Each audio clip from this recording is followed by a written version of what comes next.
పంచ్తో start చేసి speech మాట్లాడదాం, speech చేసాక పంచ్ చేద్దాం. నాకు మీ ఎమోషన్ తెలుసుగా, ఫస్ట్ పంచ్ స్టార్ట్ చేసుకుని స్పీచ్ చేద్దాం.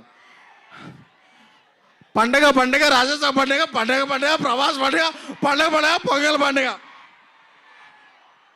ఓకే, ఇప్పుడు ఎమోషన్లోకి వెళ్దాం. ఒక 2021 ఎండ్లో అనుకుంటా ఈ సినిమా ఎలా స్టార్ట్ అయిందో చెప్పాలి. పాన్ ఇండియా స్టార్ ప్రభాస్ గారు మారుతి గారిని ఒక లైన్ చెప్పమన్నప్పుడు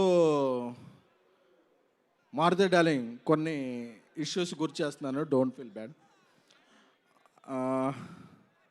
ఒక సినిమా మారుతి గారు చేసింది అంత గొప్పగా ఇది అవ్వలేదు. ఆ వెంటనే మారుతి గారు నేను ఒక 20 years నుంచి చైల్డ్హుడ్ ఫ్రెండ్స్. వాళ్ళ ఫాదర్ కూడా అకాల మరణం చెందారు. కొంచెం డౌన్ అయ్యాం అందరం.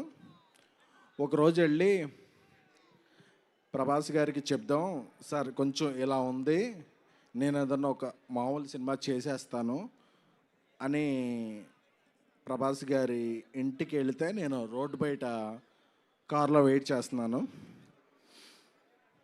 చేస్తుంటే ఒక 3-4 hours తర్వాత నైట్ ఆయన బయటకు వచ్చారు. మారుతి బయటకు వచ్చి, డార్లింగ్ నేను కెరీర్లో ఇప్పటివరకు 10-11 ఫిల్మ్స్ చేశాను, బట్ నెక్స్ట్ 2-3 years నా బ్రీత్, నా కెరియర్, నా ఫోకస్ ఓన్లీ ప్రభాస్ గారి మీదే అని.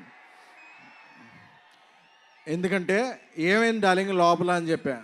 అదే డార్లింగ్, ఆ సినిమా ఆడకపోతే మీ తప్పేమైనా ఉంటుందా?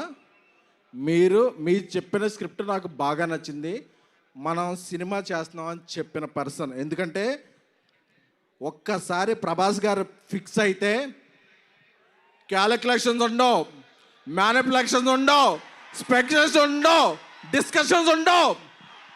ఆయన ఒట్టేసి ఒక మాట, ఒట్టేయకుండా ఒక మాట చెప్పే పర్సన్ కాదు. Once a king always a king, is king sized heart. So నాకు అది చెప్పగానే మారుతి నా కళ్ళనీళ్ళు వస్తున్నాయి. ఎందుకంటే నేను మారుతి 20 rupees ఫుల్ మీల్స్ ఉంటే నేను 7 rupees, మారుతి 7 rupees, ఇంకెవరన్నా వస్తే 6 rupees ఇస్తే మనం ఫుల్ మీల్స్ చేద్దామని ఫిల్మ్ నగర్లో ఫీల్ అయ్యేవాళ్ళం. ఆ స్టేజ్ నుంచి బిగిన్ అయ్యి మారుతి గారి ఫాదర్కి అరటిపళ్ళు బిజినెస్ ఉండేది. ఈ స్టేజ్కి వచ్చాడంటే మారుతి, అది ప్రభాస్ గారు ఇచ్చిన అవకాశం. So we love you Prabhas sir. ఎందుకంటే ప్రభాస్ గారికి బాగా క్లోజ్ ఫ్రెండ్ మా యూవి వంశీ చెప్పాడు, మా వంశీరెడ్డి, అరే నువ్వు వెళ్ళేటప్పుడు ఏమన్నా స్పీచ్లో ఎలివేషన్స్ ఇవన్నీ అతి చేయకు అని. బట్ ఒక అలాంటి హార్ట్కి మనం ఎలివేషన్స్ ఇవ్వకుండా ఎలా ఉంటాం? ఇవ్వకుండా ఉండలేం. అందుకనే ప్రభాస్ గారితో షూట్ చేస్తున్నప్పుడు యూరోప్లో ఆయన ఒక పెద్ద విల్లా తీసుకున్నారు. ఆ విల్లా ఎందుకంటే, ఒక పెద్ద విల్లా తీసుకుంటే అందులో పెద్ద కిచెన్ ఉంటుంది, అందులో పనిచేస్తున్న అందరికీ కూడా, ఎందుకంటే యూరోప్లో మేము పాస్తా ఏం తినలేకపోయేవాళ్ళం, ప్రభాస్ గారి చెఫ్ అందరికీ కూడా ఒక మంచి భోజనం వండి పంపించేవాడు. ఎందుకంటే ఇక్కడ మనం ఎలాగా పనిచేస్తామో ఏంటో తెలియదు కాబట్టి.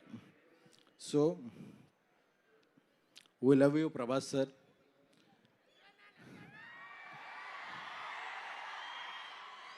నేను మారుతూ ఒకటే చెప్పా, డార్లింగ్ నేను సినిమా తీసిన తర్వాత, అంటే ఈ సినిమాకి ప్రొడ్యూసర్ విశ్వప్రసాద్ సార్ ఇంత ఖర్చు పెట్టి ఇంత డేర్ చేసి, అంటే డేర్ అంటే వాట్ ఎవర్ ద సిచ్యువేషన్స్, ఆయన చాలా రాక్ సాలిడ్గా ఉండేవాళ్ళు.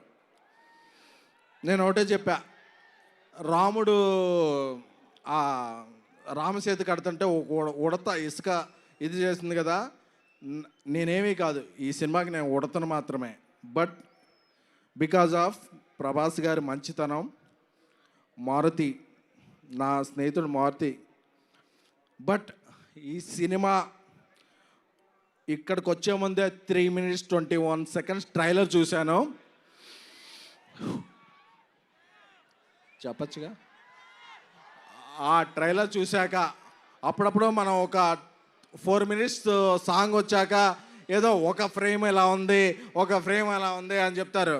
ఆ ట్రైలర్ చూశాక ట్రోల్స్ ఉండవు, మీరు ఫిక్స్ చేసేదానికి ట్రోల్స్ ఉండవు, బుక్ తీసుకు రూల్ ఉండవు, పాన్ ఇండియా ప్రభాస్ గారి రూల్ మాత్రమే ఉంటుంది. సారీ వంశీ, కొంచెం అప్పుడప్పుడు నేను ఎమోషన్ అవుతుంటాను. మా తమన్ మ్యూజిక్, మా డార్లింగ్ తమన్ మ్యూజిక్ గారి హ్యాట్రిక్ కాంబినేషన్ మహానుభావుడు, ప్రతిరోజు పండగ, ద రాజా సాబ్ హ్యాట్రిక్ అవ్వాలని, అలాగే మా హీరోయిన్స్ మాళవిక మోహన్ గారు, నిధి అగర్వాల్ గారు, రిద్ధి గారు, అందరికీ, అనిల్ తడాని గారు దీన్ని ఇది చేయబోతున్నారు. సో మీ అందరికీ కూడా బిఫోర్ గోయింగ్ దెన్ ఈ 2-3 years నా మైండ్లో ఏముంది అనుకున్నారు కదా.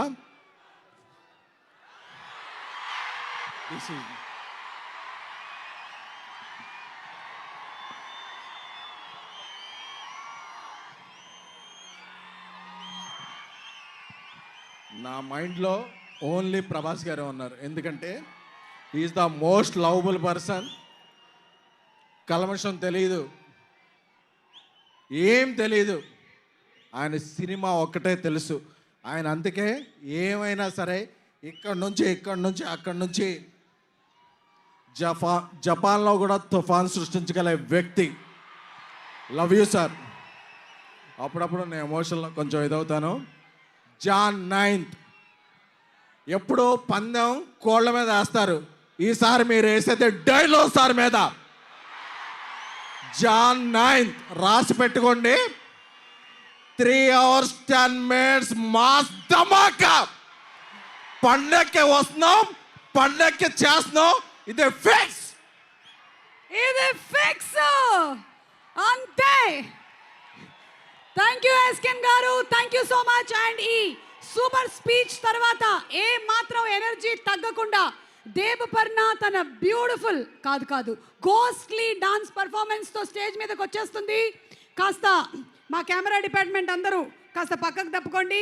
దేవపర్ణ on stage please with her team.